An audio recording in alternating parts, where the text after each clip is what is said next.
Hi there, I hope you've been well. Welcome to another episode of Good News Mental Space. My name is Terry. And my name is Joy Eve. Thank you so much for being with us in this season 3. Let me tell you, last week's episode, Joy, it was really tough. Let me just say, there's some things you begin to talk about, and you feel anyway, there's a lot to unpack there, and we had a lot to unpack. In fact, I really feel we didn't do justice when it came to healing and grace, which in this episode we're gonna be talking about that. So come on, corner last week's episode, please go back and watch it. It's about healing from parental hurt through grace. Now today we are focusing on that healing because we looked at the heart aspect, where now that heart comes from. Some of us have been living in wounds and carrying that pain all through. But now today we're looking at Joy, that healing journey. How does that look like, and how does grace come in all this? Because fine, we are hurt. We have been carrying this wound for a long time. But where do we begin the healing journey?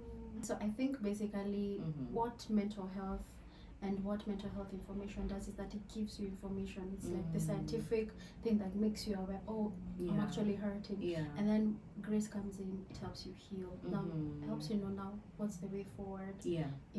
So I think the first thing is actually identifying what exactly is causing you to feel the way you're feeling, to think the way you're thinking. So that now we can, when we explain, okay, this is the problem, then in grace we can now say this is the way forward to actually heal it once and for all, and so that you can become more better. So the first thing when it comes to actually healing parental hurt is first identifying and acknowledging your hurt and knowing it's okay and don't feel guilty about it. You are hurt with or without the person knowing that they hurt you. But I think the fact that you acknowledge that this person hurt you. That is the first step. First acknowledge I was hurt. This is how I was hurt. Sometimes we ask people to do diary, write down, just journal, write down the things that hurt you and acknowledge. Because now I think one of the things I assure people is that you're already grown up. I want to let you know that you're not under anybody's control, that they are going to catch you, they're going to beat you. When you're already a grown up, you are your own authority. And even God makes you answerable for your own things. That's true.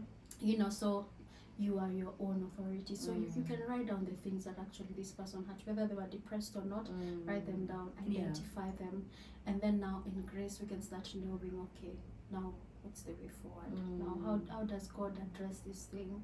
How do you actually find complete healing? And like you're saying, I think writing it down. I think I've seen people who journal a lot, and at some point I didn't get why, but now later on is when I see, they were in their healing journey. They're writing down, if today I was hurt, if today I was triggered by something, they will quickly write it down, even if it's on their phone, but they will tell you. I think I've been with a friend who says that this one I'll transfer it to my journal. Like, okay, what's up?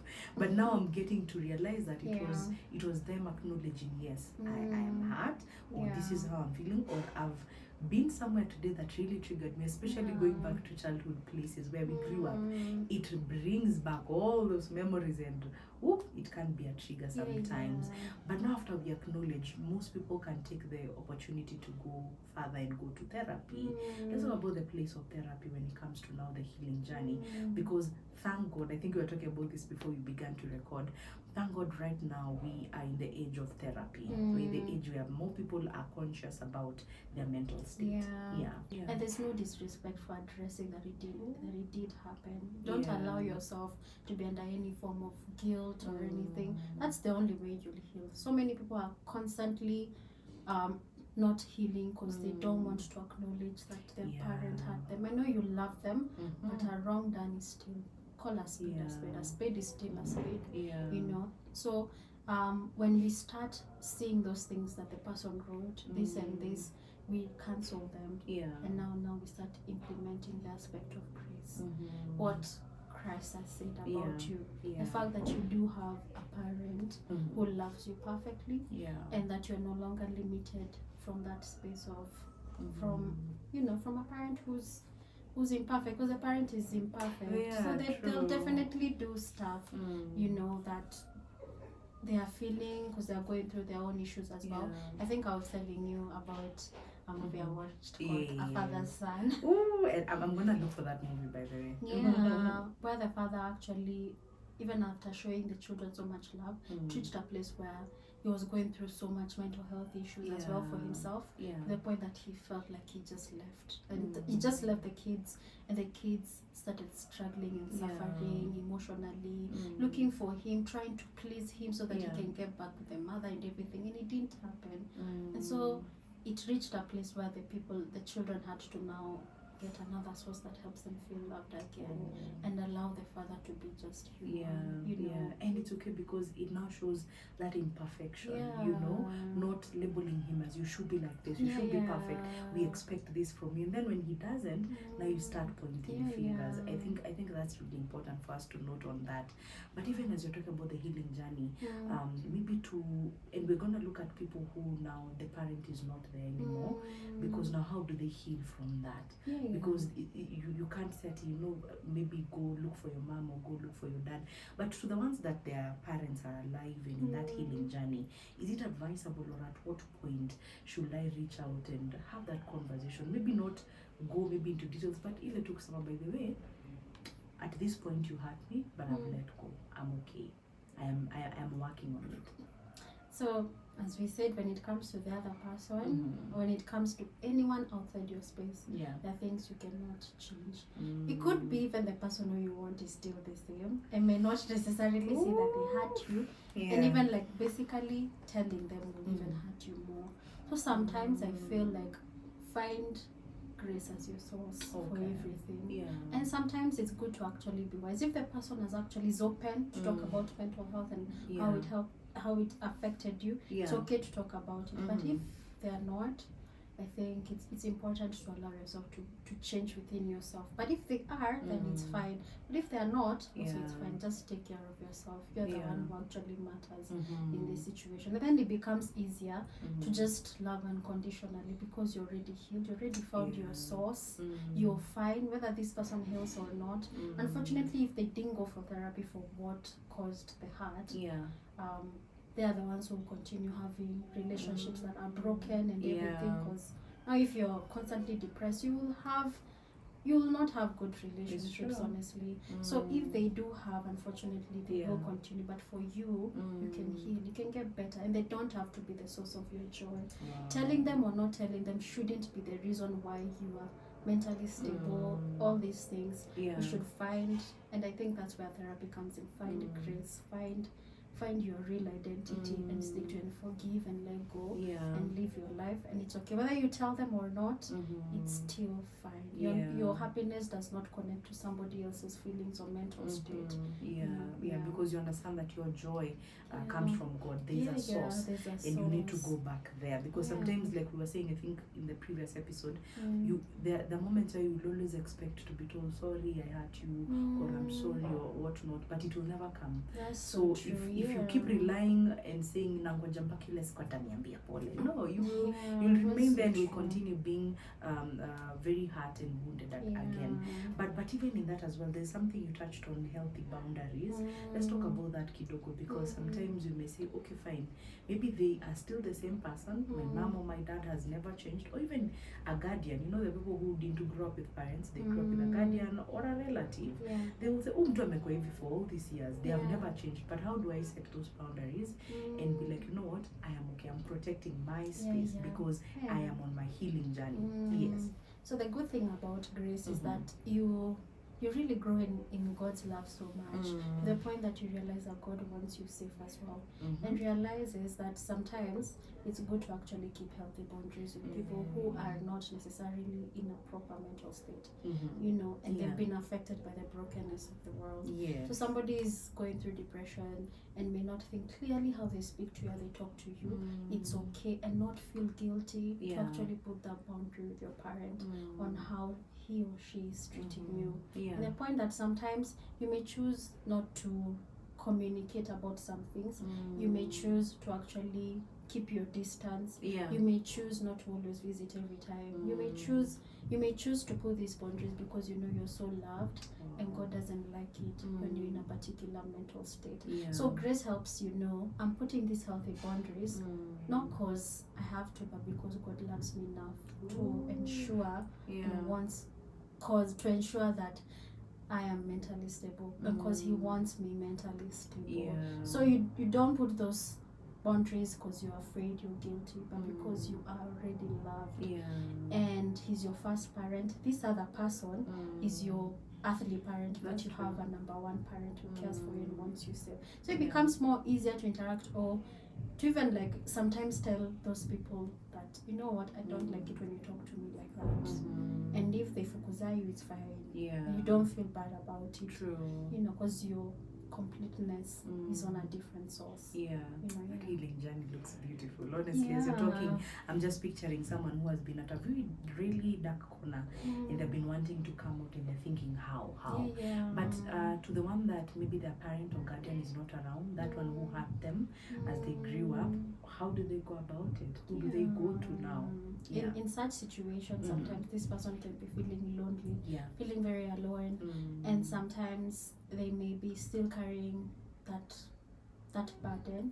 And I think it's basically just finding love in grace. Grace, the fact that you as Christ, and so you have a Father, you are never alone. And that when you are loved, you can actually let go. You can choose to forgive for you. And when you let go, it becomes more easier to actually move forward. Not letting go for the other person, but letting go for you. It's for yourself. So when you know that you're not alone, when you know that you have the Father because of Christ, it becomes more easier to actually let go, because you know, as much as yes, I'm letting go, I'm not letting go, then I become alone. No, I'm letting go because I have somebody who's always there with me. So you see, like, there's always a place, you know, there's always that gap that feels, grace fills that mental gap and then stabilizes you. Why is it important for one to be on that healing journey and to acknowledge grace? Unajua, sometimes you may be hurt so much that you're saying, I don't think I'm willing to open that wound now. The people who speak that way, they'll tell you, I don't think I'm ready to have that conversation. I'm not even ready to go for therapy for such things. Nikiwa ready nitafanya, but for now mniache tu. But why is it important for such a person to begin their healing journey and to acknowledge that grace can carry them through that pain, through that hurt? Basically because it's mostly miserable when you're going through, like when you're always hurt, that it will always affect your social life. It will affect everything. When you're wounded, when you're always hurt, you'll always be triggered every time. Whenever you have conversation, you're triggered. Whenever you have interaction, you're triggered, and it will affect. That's where now that generational pain goes on. A hurt person will always hurt other people. So sometimes it's good to not always just think about yourself. Sometimes think about the people who are coming after. If you really want a family, to be frank, the people who you live with, you spend your time with, your children will be affected by how you're feeling, what you're thinking. Your job will be affected. Everything in your soul will always affect everything. So sometimes even there are specific people who have specific mindsets because they were hurt. It's not that it actually makes sense. It's because you are so hurt to the point that you don't even like see clearly, this person is not like my dad. You know, I can give this person a chance because, but you're so wounded to the point that the only thing you think is that the person is going to hurt me. So I better just protect myself. So sometimes don't just think about now, think about tomorrow. And sometimes always know that you're not alone. You know, you're loved and God doesn't want you to experience that kind of, you know, it's like physical. It's like when you're sick in your physical body, you know, you can't live like that. You need to be treated and get better. The same thing with your mental health. When you're going through such hurt, you need to be treated. Whoever hurt you, it's still a wound that you need to address. Amazing, man. If you're listening to this right now, and maybe maybe you're the one we are talking about. Maybe it could be someone in your household, in your family, relative, that you've seen them hurt over the years. This could be that moment where you share this video actually, or you even get to reach out and talk to them, ask them how they are, what they did, or if they are willing to go through the healing journey, because it's very beautiful when you see someone on that journey. They're more aware of themselves, they speak differently. In fact, they even want to do it more and more and help other people. You don't just want to do it for you, but you even want to take other people with you there, because many people are out here hurt and they're wounded, and that is why we find ourselves passing it down. Like you're saying, it's like a generational pattern. You find yourself passing it down now to your kids. They're innocent, man. They don't even have to go through all that hurt because you did. You know, just because you were abused, just because you were molested, just because you went through something, your kids don't have to suffer through the same thing. So we're calling upon you to just begin that healing journey and to acknowledge that grace is there for you. That's why we are doing this podcast. That's why we are doing this kind of content for you, so that one day you look back and say, thank God for that episode.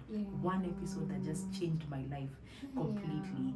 And so, man, time will never be enough, but that is where we come to the end of today's episode. I hope you have learned a thing or two about healing, and I pray that we will be back here again to talk about the many testimonies that will come from this, where someone will say, enyewe nimeachilia, I am healed, I am okay, I am willing to go down that road.